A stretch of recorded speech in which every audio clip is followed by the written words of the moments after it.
একদিকে চীন, অন্যদিকে পাকিস্তান। পূর্ব দিকে বাংলাদেশকে ঘিরে বদলে যাওয়া কূটনৈতিক সমীকরণ, আর ভারত মহাসাগরীয় অঞ্চলেও বাড়ছে চীনের প্রভাব। তাহলে কি দক্ষিণ এশিয়ায় ক্রমেই কঠিন হয়ে উঠছে ভারতের কৌশলগত অবস্থান?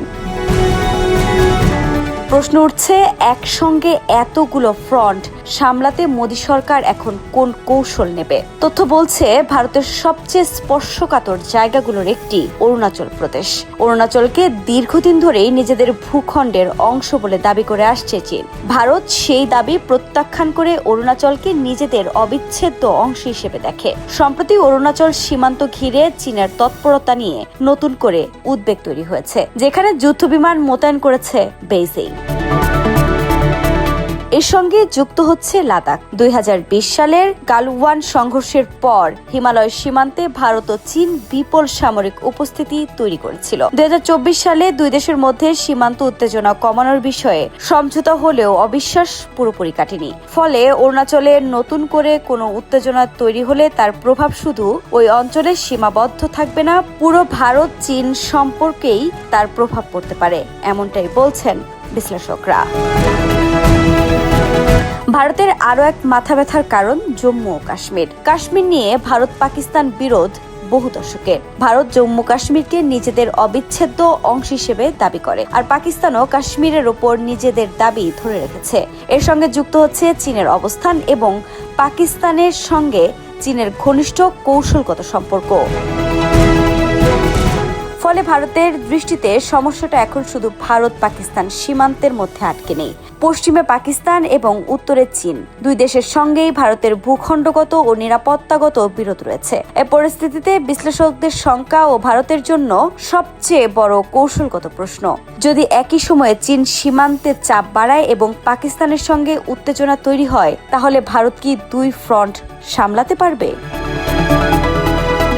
এদিকে সামনে আসছে বাংলাদেশ নিয়েও প্রশ্ন, কেননা বাংলাদেশ ও ভারতের দীর্ঘ সীমান্ত, বাণিজ্য, নদী যোগাযোগ এবং নিরাপত্তাগত সম্পর্ক রয়েছে। কিন্তু সাম্প্রতিক সময়ে ঢাকা বেইজিং সম্পর্ক আরো ঘনিষ্ঠ হয়েছে।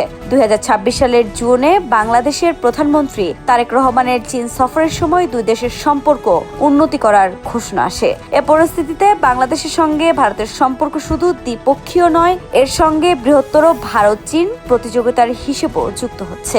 এখানেই ভারতের জন্য পূর্বাঞ্চলীয় আরেকটি কৌশলগত বাস্তবতা সামনে আসে।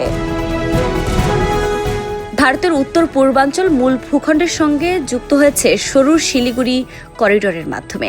বাংলাদেশ ভারতের উত্তর পূর্বাঞ্চলের খুব কাছের প্রতিবেশী হয়। ঢাকার সঙ্গে সম্পর্ক ভারতের জন্য শুধু বাণিজ্য বা রাজনৈতিক সম্পর্কের বিষয় নয়, এটি ভারতের জাতীয় নিরাপত্তা ও উত্তর পূর্বাঞ্চলের যোগাযোগের সঙ্গেও সম্পর্কিত।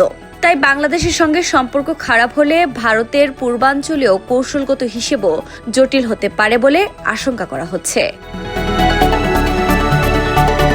অন্যদিকে নেপাল, শ্রীলঙ্কা ও মালদ্বীপের ক্ষেত্রেও ভারতকে এখন শুধু ঐতিহাসিক সম্পর্কের উপর নির্ভর করলে চলবে না। চীন অবকাঠামো, বন্দর, বিনিয়োগ ও অর্থনৈতিক সহযোগিতার মাধ্যমে দক্ষিণ এশিয়ায় নিজেদের প্রভাব বাড়িয়েছে আগের চেয়ে কয়েক গুণ বেশি।